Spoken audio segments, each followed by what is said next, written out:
on the Newman Jets Audio Network. This is the Jetcast, the official podcast of Newman University Athletics, featuring exclusive interviews with coaches, players, administrators, and more. The Jetcast podcast is brought to you by South Central Ceiling and Paving, online at SCSEALING.com. Mel Hambledon Ford, Pepsi, Eck Agency, Donlinger Construction, Big Corner Creative, Dr. Brennan Lucas and Advanced Orthopedic Associates, Keystone Solid Surfaces, and by Overland Charters, the official transportation provider of Newman University Athletics.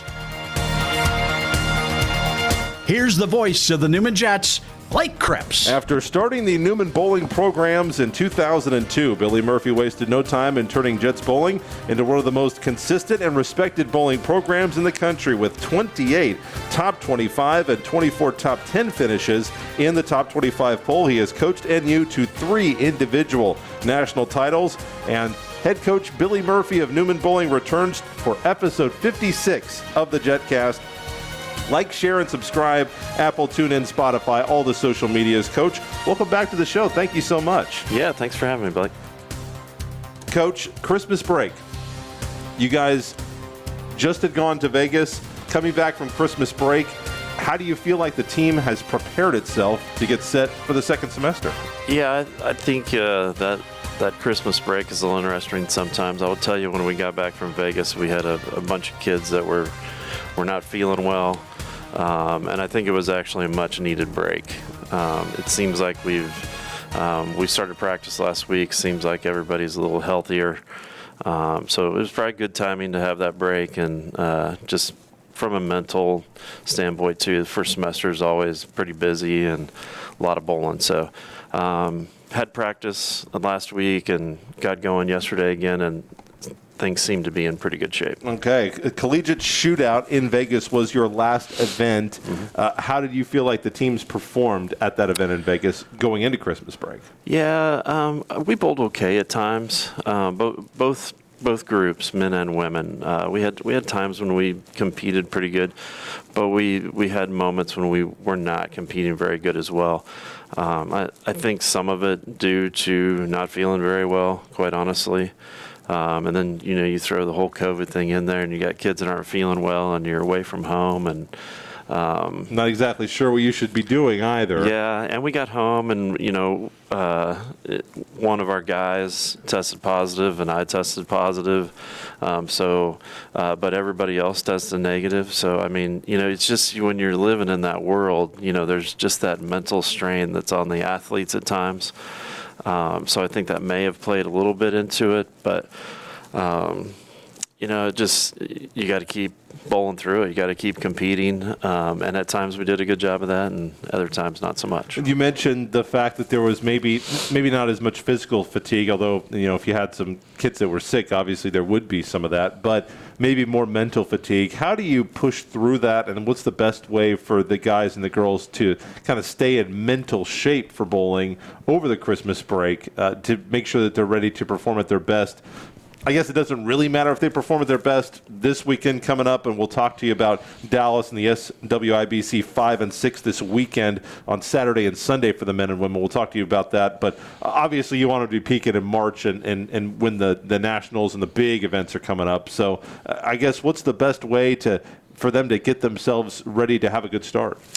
Yeah, I think it's different with everybody. Like Chasten, who you'll talk to in a little bit, he spent his whole break bowling tournaments. Went out to Team USA trials, and he bowled good out there. He had a couple days that were really good. He finished tied for second one day. And that grind out there is 5 days of bowling back to back to back at different times of the day. And he just went out there and he kept bowling, right? And then there's other athletes that, I know took a couple of weeks off. And I kind of let them do that, right? I let them make their choices on who's going to keep bowling. And there were several of them that did, but there were several that took a couple weeks off too, and that's okay. But because I do think it is going to be, it's going to put them in a better state of mind. The whole mental thing and how to grind through it, I think the athletes just need to simplify. They need to not be thinking about the big picture. They should always be just in the moment, and not worrying about all the other stuff. Because I do know that there are times when you're thinking about your score and, how do I get to 220, and you have an open here, open there, and then they're really pressing. Instead of just thinking about making one good shot. And if they make one good shot, that leads to another good shot. So really the grind and how you get through that mental part of that game is simplifying what you're doing. Chasten Pojas will be joining us. He is a junior from Hawaii on this team and is the second leading averager on the men's side. He'll be joining us next up on the Jetcast, so stay tuned for that. Both teams are ranked. Men, number 16 in the country. The women are actually in the top 10. So certainly both teams, and we've talked a little bit in the office in between basketball interviews, and you feel like both these teams are destined to have not necessarily a special season, but the opportunity to have a special season. Yeah, our sport is an interesting way we do things, because you bowl all year. These rankings come out. Do they matter? It's fun to see us up conversation. There. It generates conversation. Nice articles for Zach to write for the website, of course. Yeah, and it's all good. But basically, what those show is that coaches are out there watching. They're seeing that you have a talented team. But in our sport, it really comes down to peaking in March. It's exactly April. Like basketball, isn't it? Yeah, it is. As long as you're ranked in the top 64, you get to go to postseason, which we have positioned ourselves nicely for that again this year. But then it's basically one weekend of bowling, and you're in a section. There's 4 sectionals across the country. You're in one of those with 16 teams, and 4 get to go to nationals. And they're probably 12 other teams that are pretty darn good in that section, aren't there? Yeah, there's, 19 years of doing this, right? Yes. And I would tell you the skill sets across the country are so much better now. The amount of coaching that's going on across the country in the high school level. There are so many former professional bowlers that are doing personal lessons across the country. They've kind of found that as a niche for them to continue to make a living at our sport. And the skill sets just across the country are getting better every year. It's just, it's fun to watch. It's fun to watch the growth in our sport. But it is very challenging when you get to that sectional, because it is literally the best teams in the country that are there. And so you hope you peak at that time. Talk to us about your men's team at the top of your lineup. You do have some veteran guys who we've talked to in the past on the show. Chasten Pojas is certainly one of them, an upperclassman on this team. But you've got some younger guys who have kind of come in and made the program their own in a very short amount of time, too. Yeah, we do. Silas Limes has come in, a young man from here in Wichita who had pretty good success in high school, in high school here in Wichita, but also on the national scene. And he came in and he was pretty comfortable from the get-go, and has had a really good first semester. The great thing about Silas is he's very grounded. He's very humble. His success to this point is going to affect him in no way, because there is no cockiness with that one. He walks around with a very quiet arrogance, what I like to call quiet arrogance. Which you have to have that kind of confidence, a killer instinct, don't you? Yeah, he believes in himself, but when you're around him, he's just another dude having a great time with his teammates. And he's done a really good job, not only on the lanes, but off the lanes with our group. Our chemistry was pretty good last year.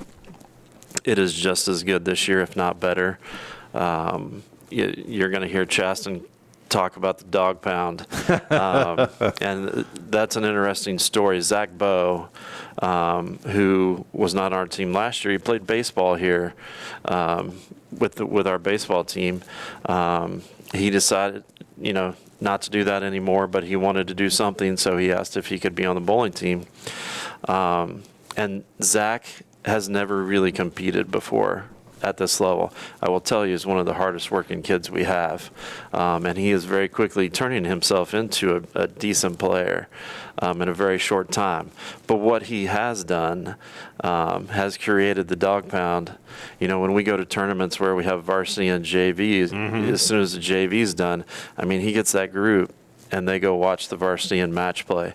And he has created a very, very healthy environment for our group. And it's fun to watch as a coach, just watching the guys cheer for each other. And, you know, you want that environment all the time. It sounds exactly like what a baseball player would do if given the opportunity to bowl.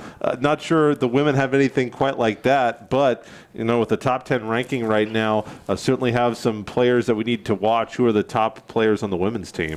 Yeah, it's kind of the same thing. We got a couple upperclassmen. You know, Morgan Cooper has been bowling good. I think she's in the top 20 in the individual average in the country. But then Addison Schiffelbein is another one, you know, local kid from out of Mulvane that has just gotten better and better every year she's been here. But then you go to our freshman class, and you know, Allison Cisick from Alaska and Dakota Lennon from here in Wichita have been big contributors to our group. And it's been an interesting process with the ladies because we have had some ups and downs. We kind of knew that was going to happen. We're still going through that. But they have the potential to be very, very good. It's just kind of keep growing this semester. You know, this weekend we're going down to the SWIBC, and we kind of separated the rosters a little bit to get everybody as much bowling as we can.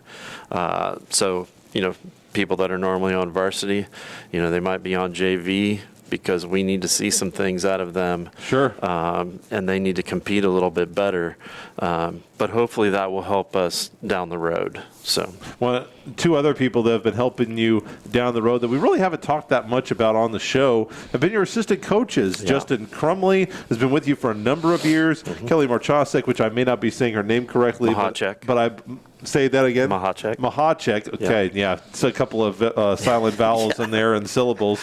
But she is, I believe, the taller of the Mahacek sisters.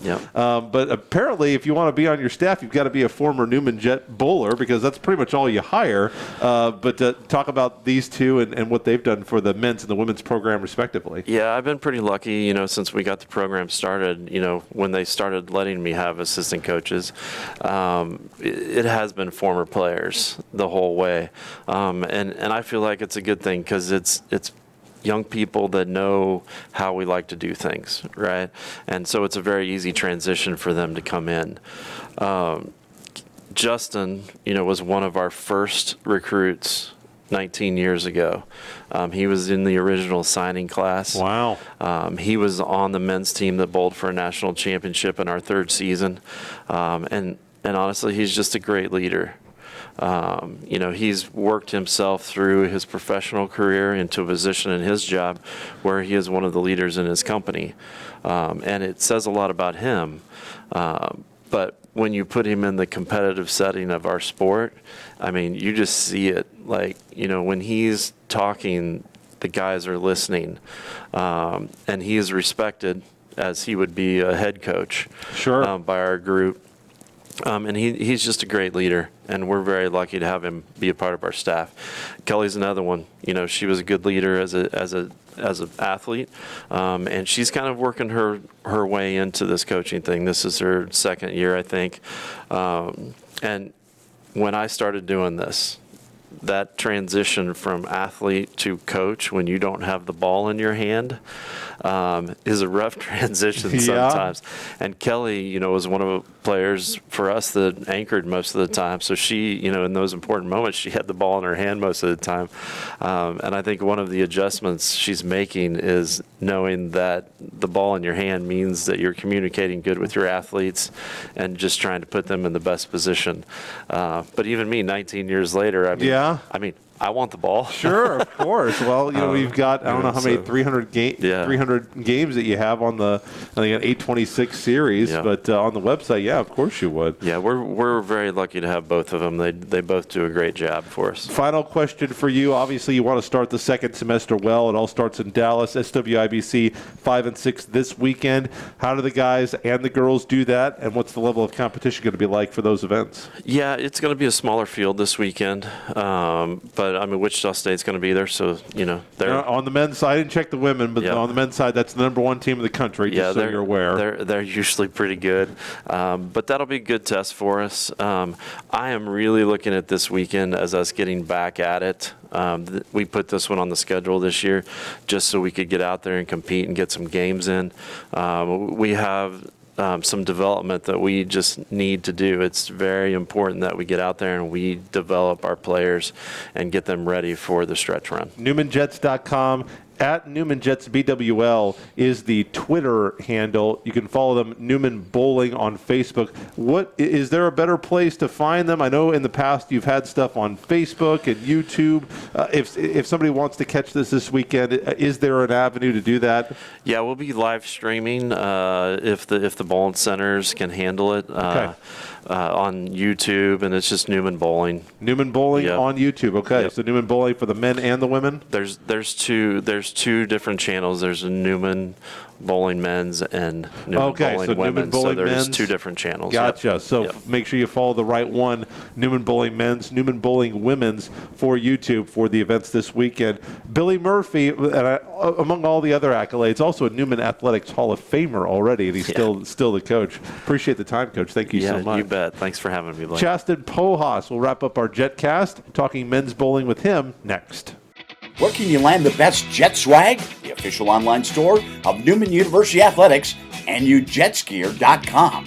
Store features the greatest variety of Jets logo gear anywhere, from the latest clothing styles and hats to Newman branded lawn chairs and office supplies and more. NUJetsgear.com is your place to purchase sports specific, alumni, parents, and hard to find Newman merchandise. Shop right now on your computer or phone, NUJetsgear.com, or click the Shop Now button at NewmanJets.com. Life.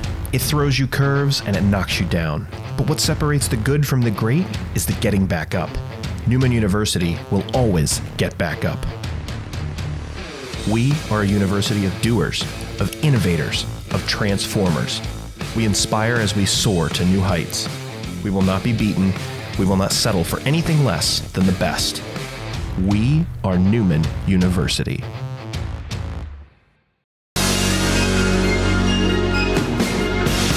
Wrapping up the Jetcast as we are getting set for the resumption of the bowling season, hitting the lanes as Newman Bowling, one of the leaders, is going to be this guy on the men's side as they will be traveling to Dallas for the SWIBC 5 and 6 on Saturday and Sunday.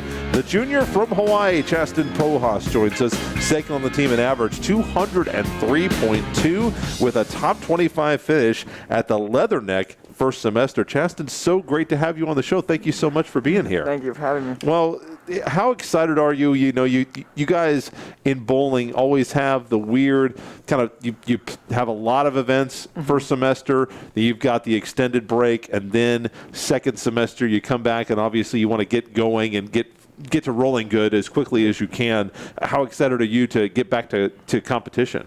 Well, I mean, our freshman year, we didn't really have this little postseason because of the COVID.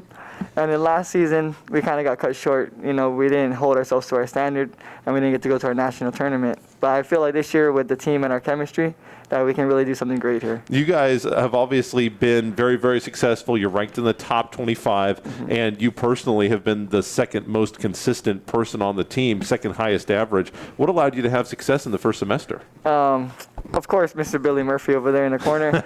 But it's just all about the hard work and, just having your teams in your back corner. I mean, I may have the second highest average, but I couldn't do it without my team, because there's times where I can just go into a little slump, and then, there's just them in the back of the corner just holding my head up, so I don't slip under anything and make myself worse. What do you have to do to try to keep yourself, in, I don't know if there's necessarily bowling shape. I understand it's not necessarily a sport that requires a ton of conditioning, but yes. At the same time, it is very regimented. There's a lot, you want to stay in the groove and kind of stay in tune with what you're doing.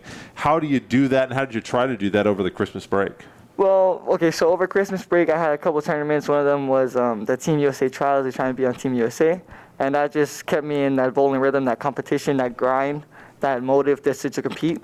And that's just what helped me to stay on, keep on track of what college bowling is like, just to be on competing and trying to be on that level with such high bowlers. How important do you think it is for the team to get rolling? Obviously, you don't want to put too much pressure on the team, because this event that you have coming up this weekend is just one event. You guys have got really lofty expectations, and there's I don't know if I'd say a lot of opportunities left, because you guys don't bowl every single weekend, but you guys have got some bowling left. There's plenty of time left on the schedule to accomplish a lot. But how important do you feel like it is to get off to a good start this weekend down in Dallas? I mean, I think a good start this weekend would be really great for us. A little bit of a confidence booster, especially the way we ended in Vegas, but by missing cut by 9 pins. So I think it's a little bit of a confidence booster and reminder of how great we are. What was the feeling like when you guys saw that you guys were basically one strike away from moving on in the cut? I think the whole team as a whole, we just looked back then how each of us and our parts, we could have put in our parts a little bit better. Because I know personally I did not perform well like I did earlier in the season. I know a couple of my teammates feel that way too. And when you have the team portion, people, I think when they go and bowl, they do cyber bowling on Saturday under the neon lights. It's definitely not the same as what you guys are doing. Every single pin is so precious. It's one pin in this frame that you should have had, and one spare here you didn't convert. So it really means that every ball matters, doesn't it? Yes. How much competition is there on the team between the guys to make sure that you guys are pushing each other? Because I know you've got some veterans on the team that have been quite productive for you, but you guys have got some youngsters on the team that have been big leaders for you as well. Yes, Mr. Silas Limes, yes. Well, our competition amongst the team, that's a tough one. But I mean, let's see here. You guys want, in a lot of ways, you guys want to, when you're practicing against each other, because it's not like you can go and guys probably aren't going and scrimmaging Wichita Heights, during the week, or Wichita State. Yes. That would be a good scrimmage for you. But, at the same time, you kind of have to push each other a little bit to create that competitive atmosphere in practice, don't you? Yes. Well, I mean, we practice like we compete. I mean, we have these little Baker matches that we do on practices, and we try to give ourselves a scenario where we need the strike to win, and we may be competing, but we're still having fun knowing that it's not serious between the guys. That way our chemistry doesn't break down. Of course. Newman is number 16 in the country. Do you feel pressure? Is that something in bowling that teams deal with when you enter a match and you're a top 25 team? And I know the coaches will say, "Oh, the ranking doesn't matter," and I can see him muttering, Coach Murphy behind the mask, "Oh God, why would you bring up our top 25 ranking?" But in other sports, it can have the effect of giving you confidence, or we can see teams that get into the top 25 and don't necessarily play their best in whatever sport that it is because they're trying to live up to that ranking. How do you guys deal with the pressure of being a ranked team? Personally, I think I can speak for everyone on the team that we don't really feel pressured of the ranking part. We all know it's just one tournament at a time to get to where we want to be at the national tournament. And we just take it one tournament at a time, one shot at a time, one breath. It all starts with just one. Final question for you. SWIBC in Dallas this weekend, 2-day event. What's it going to take for the Jets to come out on top? And what are you going to be looking to do well as you return to action personally to make sure that you maximize your contribution to the team? make sure that dog pound is ready to go. What's the dog pound? It's this one thing that our other teammate Zach made. Pretty much every time you throw a strike, it's welcome to the dog pound. You just hear barking. Okay. Yes. So basically, you're wanting to make sure the energy level is high. Yes, that's one of my key roles on the team is the energy. Okay, we'll see if they can bring the energy once again. Follow Newman Jets Bowling. Once again, they've got the social media links. Coach Murphy told you all about them in the first segment. They are down SWIBC in Dallas this weekend, Saturday and Sunday, for the men and the women. Newman Bowling in action as they return to the lanes. Chasten Pojas, one of the veteran leaders on this men's bowling team. Good luck to you this week and good to see you again. Thank you for having me. One of my old co-workers from over in Information Systems. Yes. Great to have you on the show. Thank you. We are back next week, and next week we're going to be starting on our Diamond Sports previews. Yes, baseball, softball, they are not that far away. I know the weather is not necessarily going to be cooperating for that kind of sport, but we will be talking some Diamond Sports starting again next week. Of course, basketball returning to the show as well. So until then, Blake Cripps saying, Go Jets.